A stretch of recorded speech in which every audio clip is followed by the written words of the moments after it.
Buenos días. Espero que estéis bien.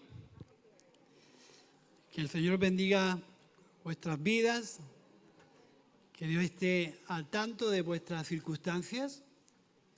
Que os encontréis en apoyo del propósito de Dios alrededor vuestra. La semana pasada estuvimos compartiendo la historia de la mujer samaritana con Jesús y lo que provocó ese encuentro, lo que provocó esa conversación, lo que provocó en la mujer samaritana una simple conversación con Jesús. Esa conversación dio como lugar que la mujer samaritana sacara a la luz lo que hay en su corazón, lo que había en su interior, sus circunstancias. No sé cuántos habéis estado al tanto de la televisión esta semana, pero ha sido noticia de mañana, de mediodía, por la noche, en la radio, en los periódicos. Más de 60.000 personas cruzaron la frontera de Marruecos a España. No sé definir bien quién los impulsó, porque hay varios factores.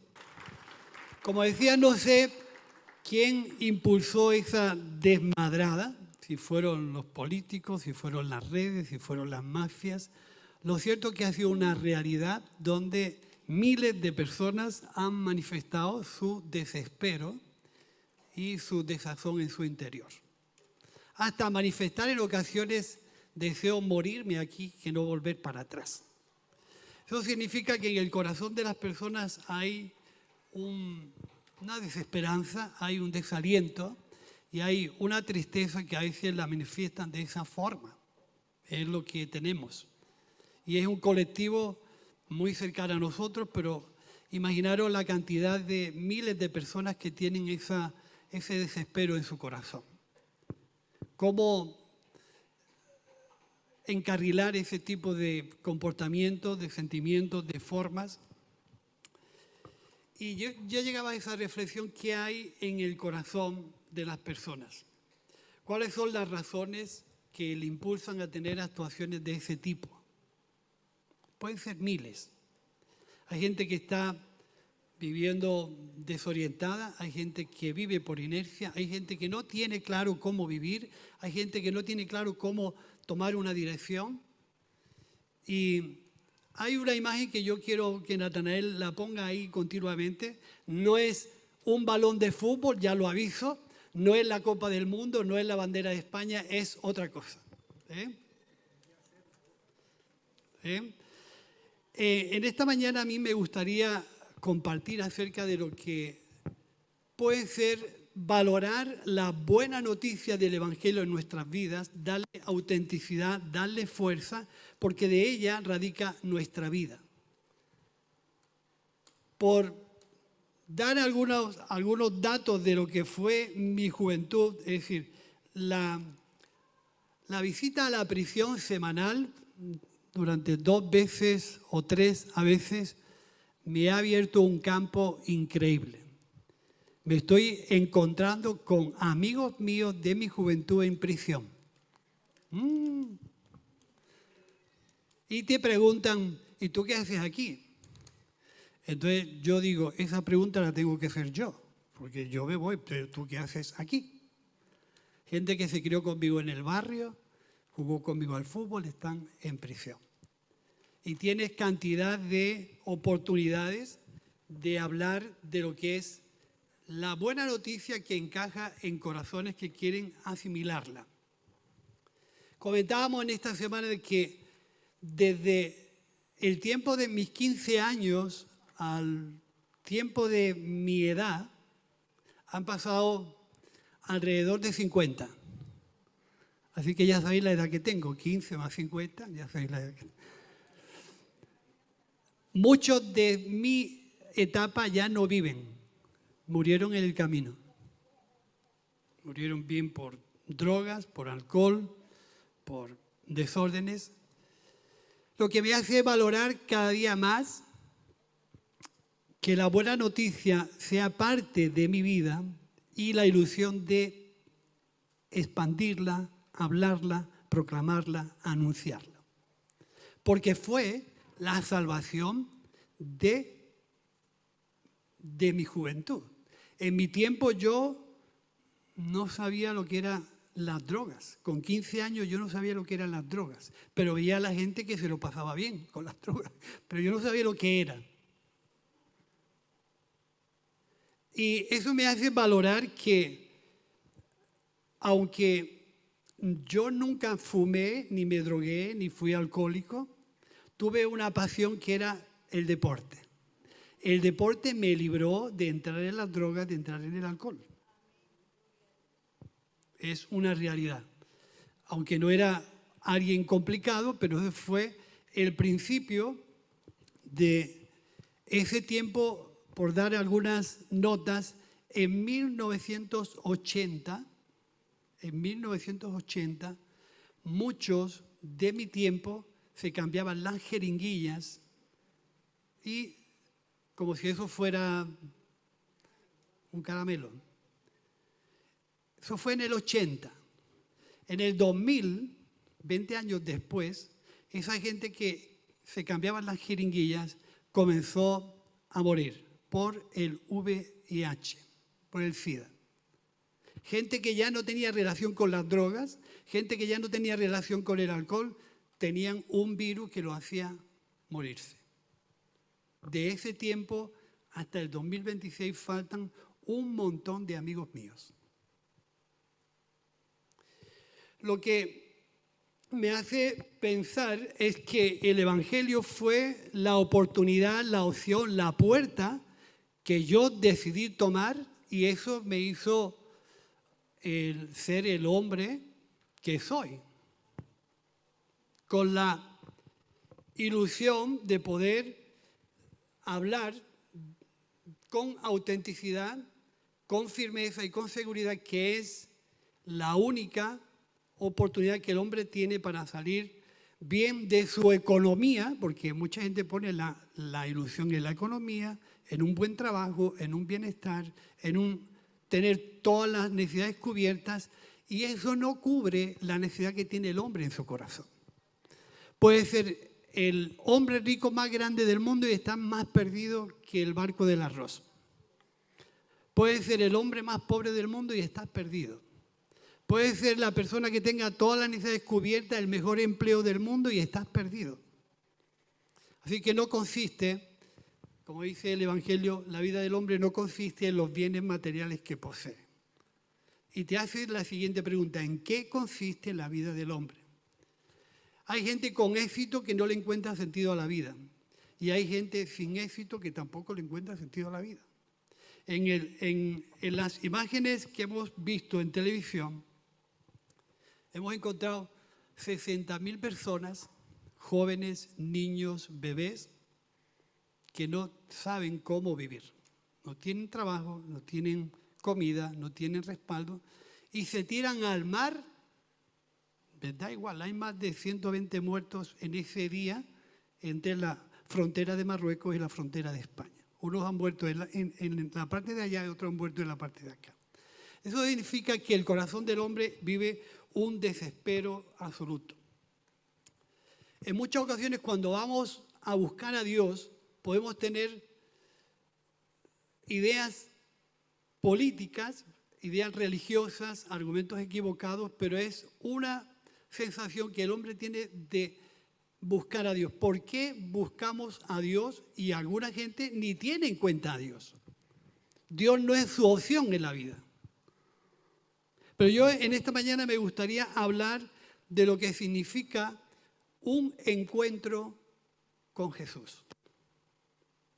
La Biblia está llena de encuentros donde Jesús habla con una mujer, habla con un hombre, habla con un grupo, habrá una gran multitud, habrá un grupo pequeño, pero esos encuentros producen siempre unos efectos. No sé si tú has tenido algún encuentro o algún desencuentro con alguien. ¿Qué produjo esa conversación? ¿Qué produjo ese encuentro con esa persona? Si produjo algo positivo, si produjo algo negativo. Lo cierto es que un encuentro con Jesús no puedes quedar exactamente igual. Y hoy vamos a hablar de eso. Cuando nos acercamos a la fe, no podemos quitar la persona que somos.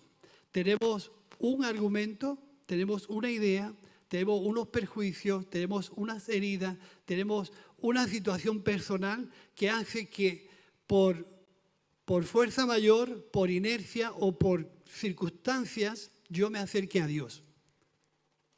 Ese encuentro, sea provocado o sea de manera circunstancial, produce unos efectos.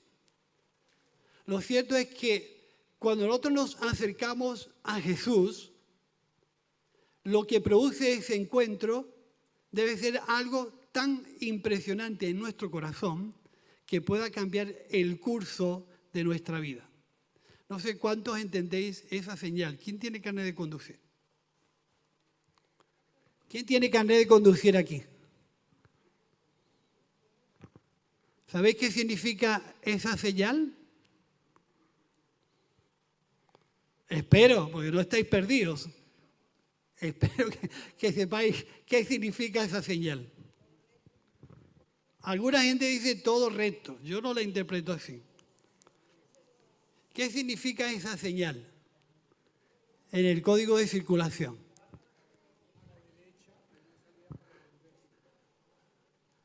A la derecha hay una salida para devolverse. Tampoco significa eso.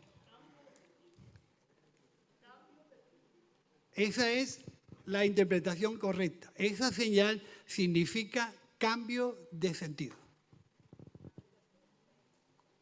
Entonces, lo primero que produce un encuentro con Jesús es escuchar palabras que nunca has escuchado antes.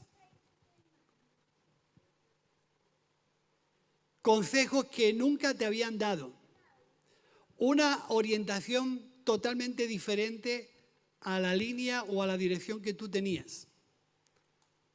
Por lo cual, en muchas ocasiones nos encontramos de que un encuentro con Jesús puede cambiar por completo el rumbo de tu vida, la dirección de tu vida. Con lo cual nos vamos a encontrar con un plan de vida totalmente nuevo y diferente. Pero tenemos siempre la opción de recibir el consejo, tomarlo, ponerlo por práctica o darlo por sabido y no prestarle atención. ¿Sí? Os voy a leer el texto del capítulo 9 del libro de los Hechos, donde se da un especial encuentro entre una persona muy religiosa y Jesús. Dice capítulo 9 del libro de los Hechos: Saulo, respirando aún amenazas y muerte contra los discípulos del Señor, vino al sumo sacerdote. Le pidió cartas para las sinagogas de Damasco, a fin de que se hallase algunos hombres o mujeres de este camino, los trajese presos a Jerusalén. Dice, Saulo, respirando aún amenazas de muerte contra los discípulos del Señor. Eso es lo que había en el corazón de Pablo. Eso era lo que le hacía buscar los apoyos o las solicitudes o el respaldo para retener a los cristianos y encarcelarlos. Había en su corazón odio. Pero fíjate que aunque en su corazón había este sentimiento, ese espíritu de odio en contra de los demás lo llevó a los pies de Jesús. No lo buscó, no lo intentó, pero provocó un encuentro con Jesús. Y dice, mas yendo por el camino, aconteció que al llegar cerca de Damasco, repentinamente le rodeó un resplandor de luz del cielo. Y cayendo en tierra, oyó una voz que le decía, Saulo, Saulo, ¿por qué me persigues? ¿Te has planteado, no hemos planteado que algunas veces los argumentos que tenemos en nuestra mente cuando buscamos a Dios pueden ser contrarios al mismo propósito de Dios? Fíjate que Pablo, en su religiosidad, nosotros no le llegamos ni a los tobillos. Era una persona muy instruida, muy docta, muy bien informado y que manejaba bien las Escrituras. Sin embargo, tenía el plan de Dios equivocado. ¿Qué produjo ese encuentro de Pablo con Jesús? Nosotros estamos sinceramente acostumbrados a dominar nuestras opiniones, a decidir por nuestra cuenta, a plantearnos nuestros propios planteamientos, nuestros propios propósitos. Igual que Pablo. Pero cuando llegó a los pies de Jesús, escuchó una frase que muchos de nosotros nos salen escarpias. Ahora se te dirá lo que tienes que hacer. No sé cómo tú entiendes eso. Acostumbrado a dominar tu vida, a decidir con un planteamiento propio, con una idea propia. Ahora yo te diré lo que tienes que hacer. Es una frase rotundamente negativa para nuestro orgullo, para nuestra soberbia, porque a partir de ahí es donde nosotros estamos en esa señal. Yo puedo estar circulando por la vida como indica esa dirección, con mis pensamientos, con mi ideología, con mi manera de pensar, con mis conceptos, y nunca tener la conciencia de que estoy equivocado. Y puedo caminar libremente por la vida y nadie me va a regañar ni a leer o darme una nueva opción, sino que yo mismo decido cómo caminar por la vida. Hasta que por conciencia, por inercia, por circunstancias, yo me encuentro a los pies de Jesús. Y es ahí donde escuchando a Jesús se puede producir una nueva opción o un nuevo planteamiento en mi vida. Fijaros que la vida es como una autovía donde esa señal está establecida en la carretera y solamente la conciencia de que tú detectes que estás equivocado te puede permitir salirte de la autovía. Si tú no tienes conciencia que estás equivocado, nunca vas a tomar esa opción. No sé si estáis de acuerdo con eso, pero si los que no sois de aquí queréis ir a Málaga y tiráis Carrefour hacia abajo y cogéis a la izquierda y os ponéis en dirección Sevilla, si queréis ir a Málaga, la única opción que tenéis para cambiar de dirección es hacer uso de esa señal. Porque si no vais a llegar a Sevilla. Tienes que tener conciencia que tienes la dirección cambiada, que estás con el paso cambiado. No el mundo, sino tú. Y entonces, ¿qué ocurre en los encuentros personales? En los encuentros personales es que de manera personal escucho el consejo de Dios para mi situación personal. Para mi situación personal. Entonces, cuando hablamos de encuentro, ¿qué produce un encuentro? Un encuentro produce una conversión. Porque he escuchado consejos nuevos, ideas nuevas, un acercamiento nuevo a mi vida, y si yo atiendo lo que he escuchado en ese encuentro, se produce una conversión. ¿Qué es o qué no es una conversión? Una conversión no es un cambio de una ideología por otra. Una conversión no es un cambio de una confesión religiosa por otra. Esos son cambios externos. Una conversión es escuchar directamente la voz de Dios que cae a mi corazón de tal forma que yo tomo una decisión de vida en cambiar el rumbo que yo llevo. Tengo que estar convencido que lo que yo estoy escuchando de Dios es lo mejor para mí. Yo lo escuché a los 17 años. A los 17 años yo decidí tomar la fe como el camino que yo tenía que vivir y desarrollar. Luego encuentras una novia, te haces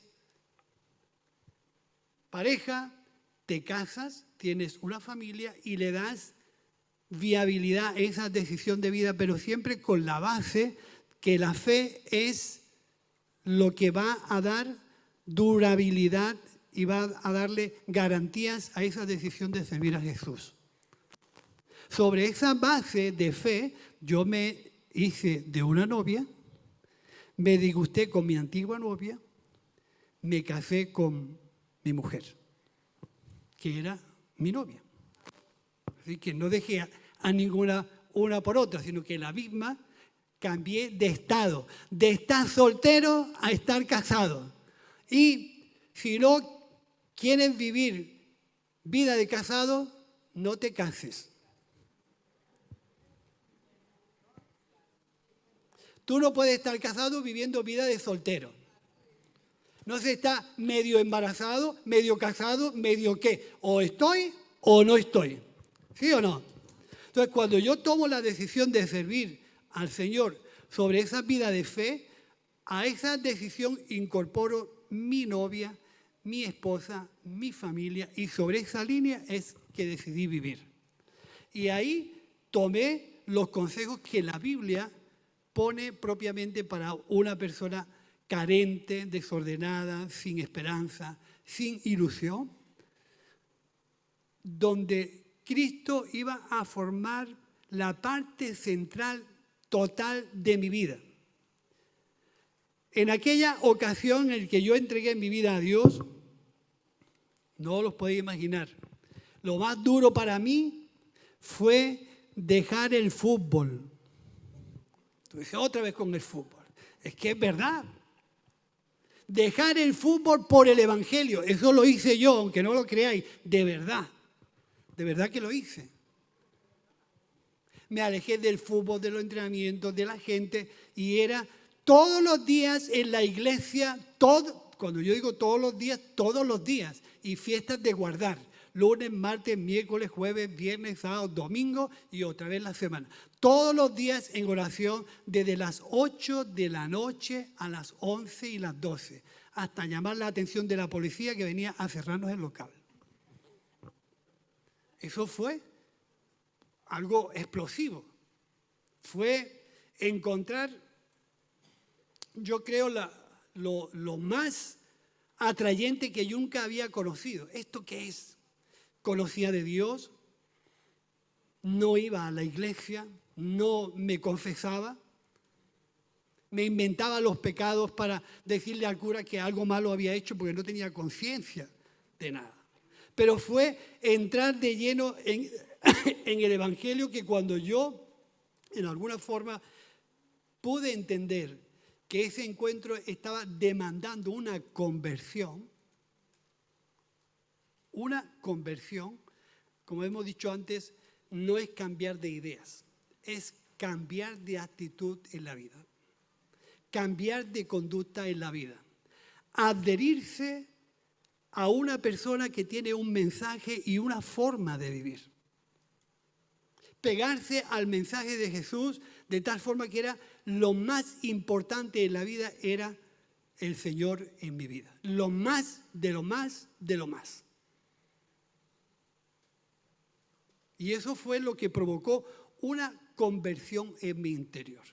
Lógicamente, iba con unas ideas religiosas, iba con unos conceptos equivocados, iba con unos argumentos de la vida, iba con una cierta idea de Dios, como todos podemos tener aquí.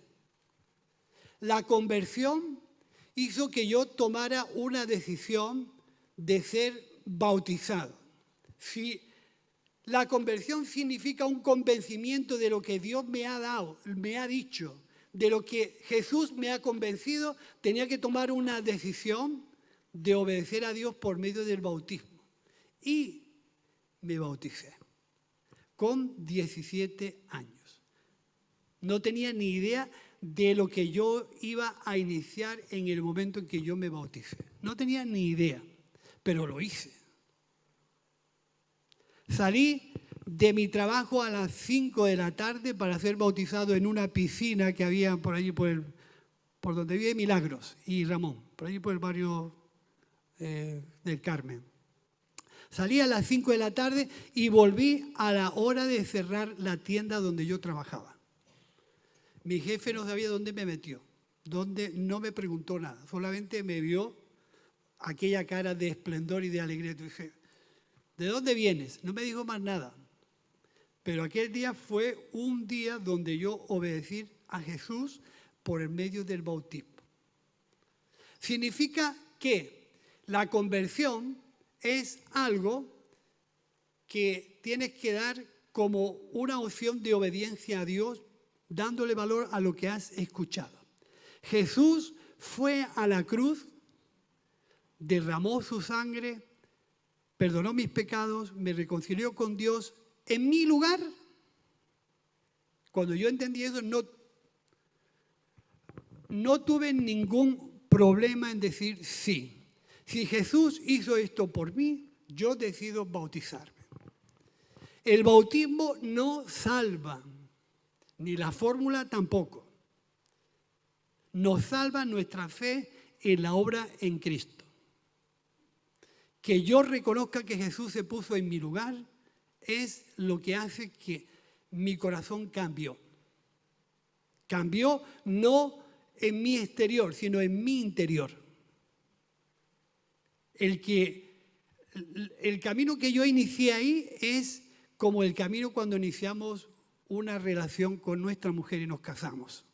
¿Sí o no? ¿Quién conocía a su mujer cuando le dijo que sí? O a su marido que le dijo que sí. Yo no conocía al personaje que había detrás de mi mujer. No la conocía, pero le dije que sí.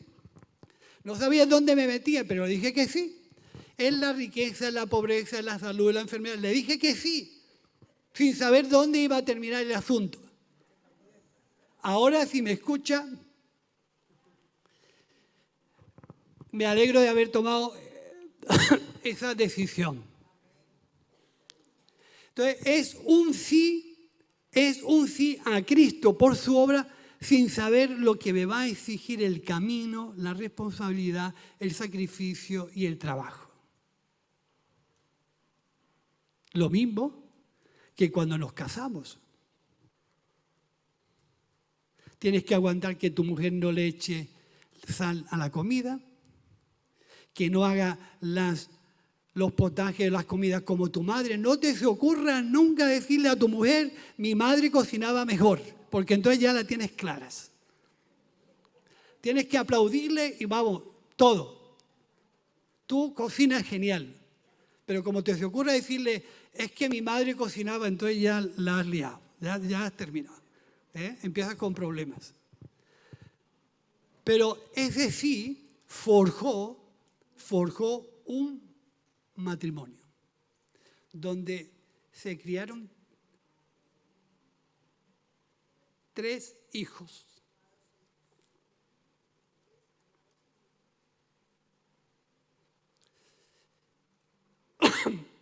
Donde en alguna forma lo que yo no conocía, lo que yo no tenía capacidad de formar, de hacer, fue Cristo en nuestros corazones la que hizo de nosotros la familia que somos. ¿Sí? Eso fue una conversión que me llevó a estar en esa señal de una manera puntual. ¿Qué hago cuando me doy cuenta que estoy equivocado? Muchas gracias. ¿Qué hago cuando yo tomo conciencia que tengo que cambiar el sentido de mi vida? ¿Sigo? ¿Me paro? ¿Salgo? ¿Doy el cambio de sentido? ¿O qué hago? Hay una oración de los Alcohólicos Anónimos. No sé si la conocéis, pero dice, primero voy a leer eso. Un cambio de sentido es la maniobra para dar media vuelta y girar 180 grados y circular en dirección contraria a la que llevábamos. Eso significa que tengo que beber.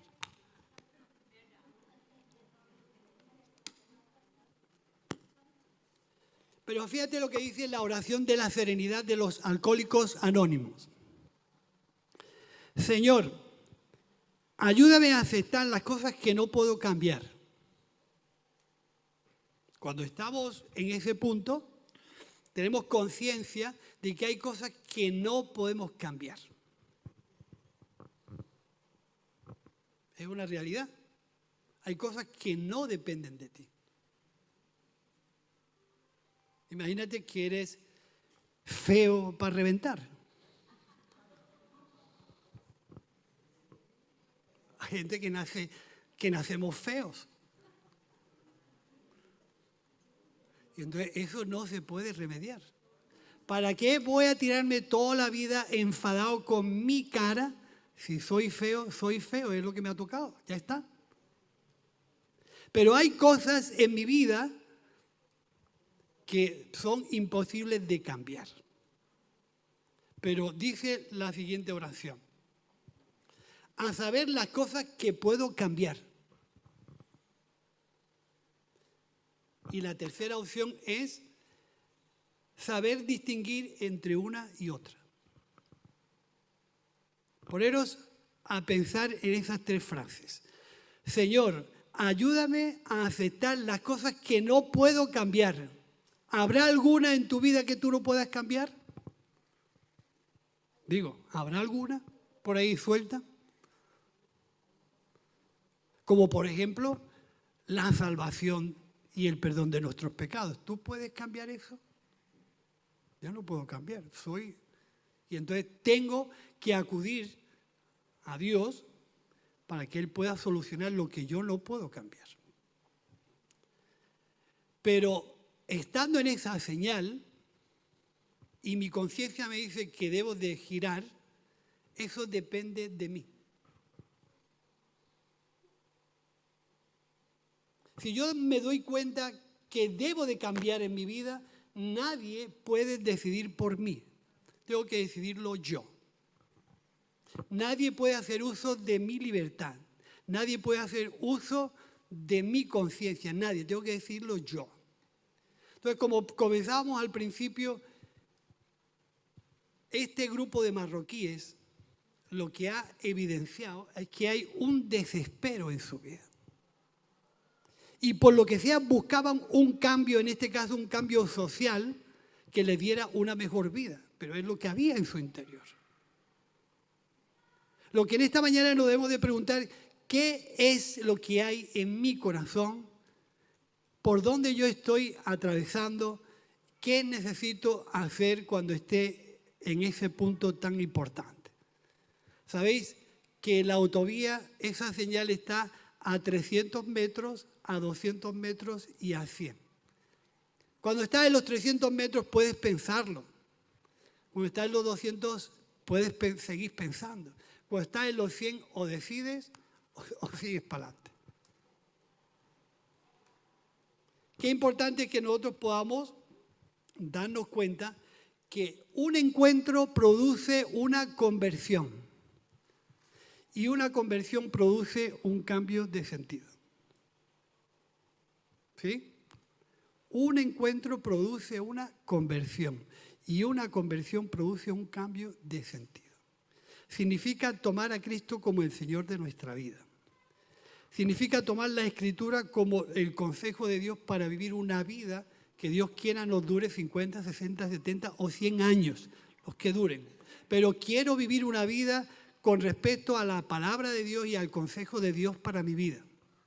Quiero que la vida de Jesús produzca en mí un cambio tan profundo en mi interior que no dependa de una idea religiosa, de un concepto, de un argumento, de una iglesia, sino que dependa de mi relación con Dios, al que tengo que buscar todas las mañanas, todas las noches y buscarlo con desespero. Jesús no puede ser una idea religiosa en mi vida. Tiene que ser una manera de vivir a la que yo me he pegado un mensaje que hace que transforme mi manera de pensar. Cuidado con convertir esta buena noticia en un ideal religioso que no nos moviliza, que no nos sensibiliza, que nos mantiene alejados de la realidad de la vida, que nos mantiene indiferentes a lo que ocurre. El mundo está perdido y desordenado. El mundo, en muchas ocasiones, el mundo no tiene en cuenta a Dios para vivir. Pero cuando faltan los recursos, la gente es capaz de morir en el mar con tal de buscar una mejor vida. Eso detecta lo que hay en el corazón de las personas. Hay un desespero increíble, sea en esta parte que hemos vivido en estos días, o sea en otra. Si te vas a África, si te vas a Latinoamérica, algunos países, si te vas a Asia, si te vas a la India, y tú dices, no has dicho Europa. Europa está tan perdida como el resto de los continentes, porque vive en una prosperidad social sin Dios. Llegará un punto donde la persona pueda meditar en qué parte de la autovía me encuentro, pero es que necesito cambiar. Necesito girar, cambiar de sentido. Y para eso tengo que hacer un buen uso de tomar una dirección de cómo vivir mi vida. ¿Habéis visto Alicia en el País de las Maravillas? Alicia en el bosque, que encuentra un sinfín de caminos y no sabe por dónde tirar. Y un personaje se le acerca y dice, ¿por dónde quieres tirar? No lo sé. Pues entonces cualquier camino es bueno. Si no sabes dónde ir, cualquier camino es bueno. Pero en este caso, la Biblia habla de que no te va a dejar desorientado.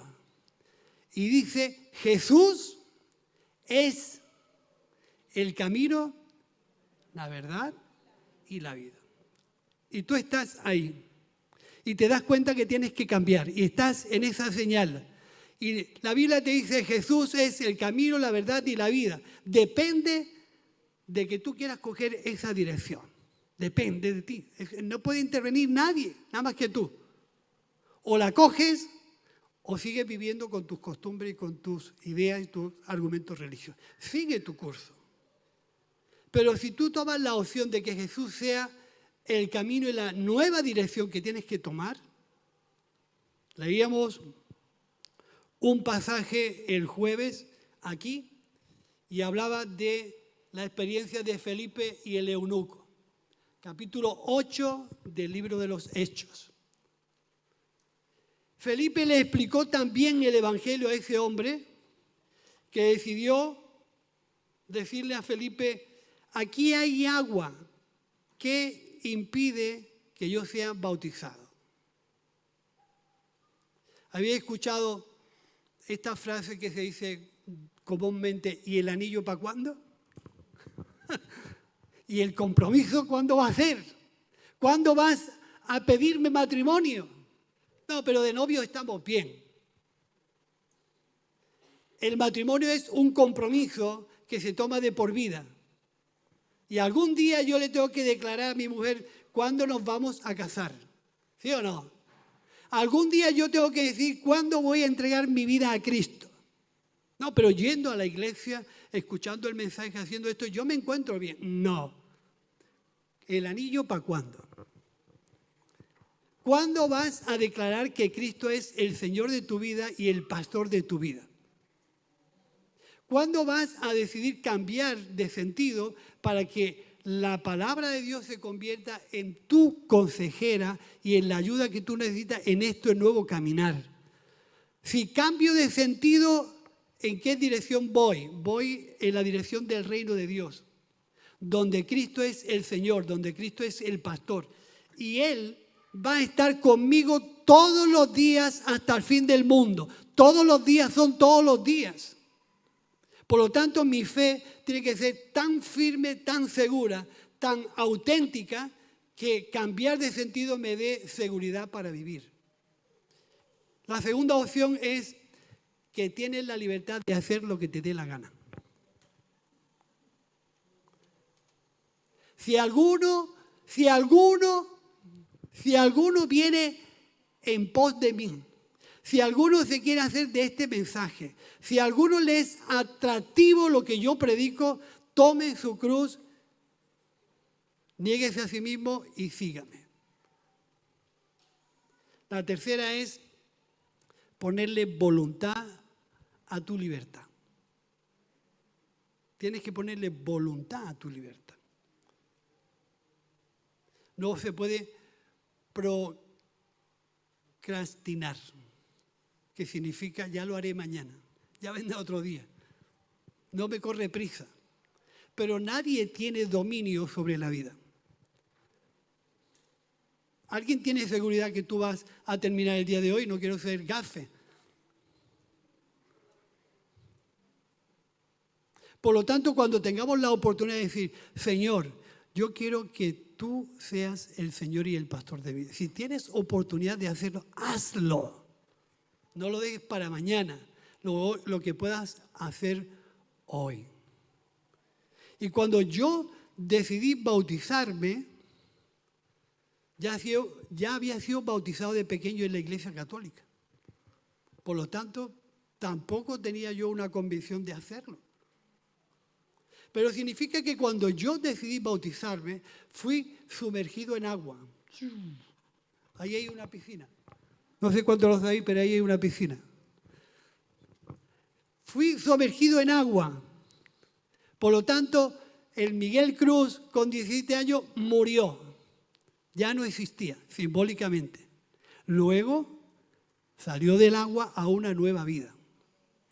Salí de mi soltería y me casé. Fui soltero, pero ya no soy soltero. Ya tenía que ir con mi mujer a dar un paseo, a tomar un helado, tomar un refresco, de vacaciones siempre con ella. No tenía costumbre de llegar a las 2 de la mañana ni a las 3 solo, sino que solo no iba ya más. Fui soltero, pero ya fui casado. Entonces no podía vivir vida de casado, vida de soltero estando casado. Eso está clarísimo. Si quieres vivir tu vida solo, no te cases. Si quieres darle responsabilidad y una autenticidad a tu matrimonio y criar a tus niños en disciplina, educación, toma la fe como un modelo de vida. Y eso fue lo que ocurrió en mí. Salí del agua a una nueva vida que no conocía. Fue el principio de una vida con Dios. A partir de ahí no había nada. Todo era descubrir día a día lo que iba a ser la fe de Cristo en mí. Cuando hemos leído la conversión de Pablo, yo no sé lo que significa sufrir amenazas, pero tiene que tener un talante de vinagre de esos tíos malos que quieren matar, tendría que estar fiero de verdad. Pero ¿cómo pudo Pablo, teniendo esa actitud en contra de los cristianos, escribir el capítulo 13 de la carta a los Corintios? Eso es una conversión. Y de él se decía, el que perseguía la fe y nos encarcelaba, ahora predica la misma fe que nosotros tenemos. Eso es una conversión, eso es un cambio de sentido. Pero no en lo exterior, sino que a nosotros, hay gente que está empezando aquí y hay gente que lleva mucho tiempo. A la gente que lleva mucho tiempo en la fe, lo que hay es que complementar, aumentar, completar todo lo que es la revelación de Dios a nuestra vida. La revelación de Dios a los que llevamos mucho tiempo no se ha terminado. Está en un proceso de añadir a nuestra vida un montón de cosas que Dios nos va a revelar y nos va a hacer comprender. A los que se inician, hay un proceso que se está empezando ahora en el cual tú tienes que decidir. Pablo entró a ese encuentro con Jesús y le dijeron, ahora se te dirá lo que tienes que hacer. A partir de ahí, inició un camino de comprender a Dios, completando y añadiendo a lo que él ya sabía todo lo que el Evangelio le iba a hacer entender y comprender. De tal forma que escribió prácticamente el Nuevo Testamento desde su experiencia. Todo el Nuevo Testamento está escrito por Pablo, casi. Una persona que iba en contra del propósito de Dios. Pero cuando estuvo en esa encrucijada decidió cambiar de sentido y coger una nueva dirección donde Dios iba a ser el pastor y el director de su vida. Y todo lo que tenemos escrito por Pablo en el Antiguo Testamento es lo que Dios añadió a su decisión de servir a Cristo. Así que los que llevamos más tiempo tenemos que animarnos que todavía lo mejor que Dios quiere revelarte está por venir. Lo mejor. Tienes que invertir tiempo en tu tiempo de oración y de búsqueda de Dios, donde Dios pueda darte una habilidad de hablarle a la gente que está lejos de Dios. A los que iniciáis el camino, no os preocupéis que vaya a llegar lejos. Dios será vuestro pastor desde ahora hasta el final. Es que no estoy preparado. ¿Había escuchado alguna vez esa opción? Yo no estoy preparado para ser bautizado. Es que necesito más tiempo. Es que necesito conocer más la Biblia. Pues yo me casé con Ana y no tenía ni idea de quién era Ana. Y me salió bien.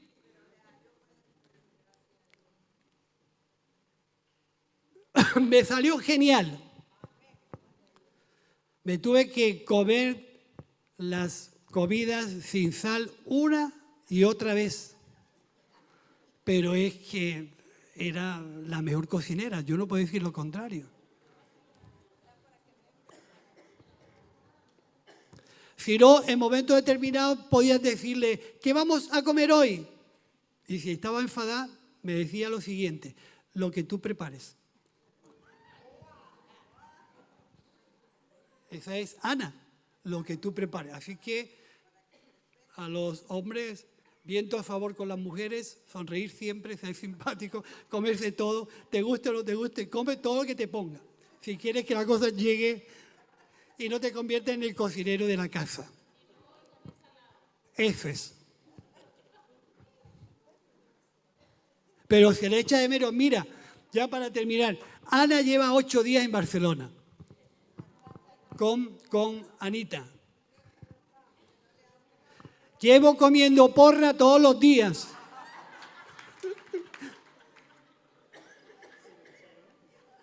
Y ensalada, y melón, y sandía. Todavía no he puesto el fuego ni una sola vez. Así que es evidente que es no necesaria, es única. Estoy deseando que llegue mañana para comerme un buen filete, un buen pescado, porque es una realidad.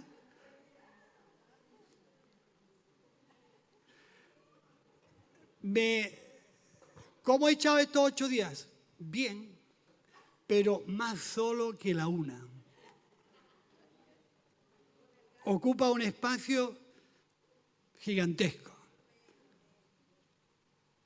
Así que yo prefiero que ella sea viuda y no yo, porque es un palo. ¿Es verdad? Fijaros la importancia de tomar una buena decisión, empezando por un encuentro. Tengo que tener un encuentro con Jesús. Debo de escuchar perfectamente lo que Jesús me dice, que va a hacer que mi corazón se convierta. Y cuando mi corazón se convierta, tengo la opción de hacer un cambio de sentido en favor de obedecer a Dios. Recordar estas 3 cosas. Señor, ayúdame a cambiar lo que puedo cambiar. Ayúdame a aceptar lo que no puedo cambiar. Y hacer una diferencia entre una y otra. Que yo sepa muy bien cuándo emplear tiempo, cómo desgastar mi tiempo, cómo emplear mi voluntad en cambiar lo que está en mi mano. Pero hay cosas que no puedo cambiar, que pertenecen a Dios. Entonces, debo de aceptar que esas cosas son así. Y a cambiar aquellas donde el Evangelio me va a pedir una participación directa, una responsabilidad, un sacrificio, un compromiso. Ahí sí que tengo que emplear tiempo. Si eres una persona vinagre, tienes que poner voluntad en cambiar. Tú no le puedes endosar al Señor esa losa. Si eres un tío antipático, una mujer antipática, eso tienes que poner un poquito de tu parte. ¿Sí o no? Entonces esas cosas puedes cambiarlas, distinguir entre una cosa y otra. De verdad que podía estar 2 horas o 3 más hablando de este tema. Pero quiero que tú entiendas, si te encuentras en esa posición, no lo dejes para mañana. Piensa que Jesús conoce tu corazón, todo lo que hay en tu interior, mucho antes que tú se lo digas, te conoce. Por eso es precisamente que quiere ser el pastor de tu vida. Porque sabe que en muchas ocasiones te pierdes, estás desorientado, no sabes decidir, estás prácticamente perdido. Por eso quiere ser parte de tu vida. Si tú lo entiendes así, vamos a orar, nos ponemos en pie, oramos.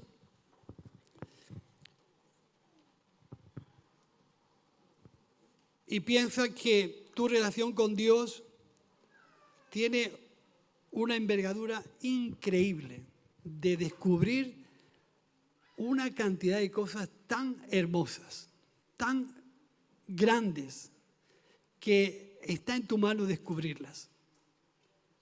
Está en tu mano descubrirlas. Fíjate que la Biblia no está hecha para aquella gente que tiene mucho conocimiento, mucha sabiduría, sino que Jesús, en una oración que hizo el Evangelio de Mateo capítulo 11, dijo: Señor, te doy gracias porque escondiste estas cosas de los sabios y de los entendidos y se las revelaste a los niños. Así que la Biblia está escrita para que se revele al que tiene una voluntad de aprender, una decisión de conocer a Dios, independientemente de tu historial. Si tú quieres que Dios se revele a tu vida por medio de Cristo, tienes que tener una actitud humilde y una decisión importante. Lo que yo le digo a los presos en la cárcel: el que está perdido tiene que decidir ser encontrado. Y si tú te quieres esconder para que nadie te busque y nadie te encuentre, pues escóndete. Pero si tú quieres que el Evangelio y Jesús te encuentren, ponte en un sitio visible, donde Jesús te pueda encontrar. Pero si tú cada vez que el Evangelio llega a tu situación te escondes y no quieres saber nada, no quieres tomar una decisión, pues estás perdido siempre.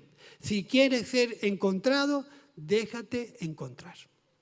Señor, te damos gracias por el tiempo que nos has permitido estar en esta mañana. Tu palabra es clara, transparente y es de gran beneficio para nuestras vidas. En este día, Dios, queremos poner a cada hermano de los que están aquí, aquellos que nos escuchan, Señor, por las redes, que tu Espíritu, Señor, pueda llegar a convencer, a tratar, a aconsejar a todos los que estamos desorientados y perdidos. Gracias por poner cercano a nuestras vidas la oportunidad de acercarnos a ti y darnos una vida segura, firme, con nuestra fe puesta en ti. Te damos las gracias por la obra de Cristo Jesús. Amén. Que el Señor os bendiga y que tengáis una buena semana. Recordad que los que queráis estudiar la Biblia, el jueves a las 6:30 estamos aquí. Que el Señor os bendiga.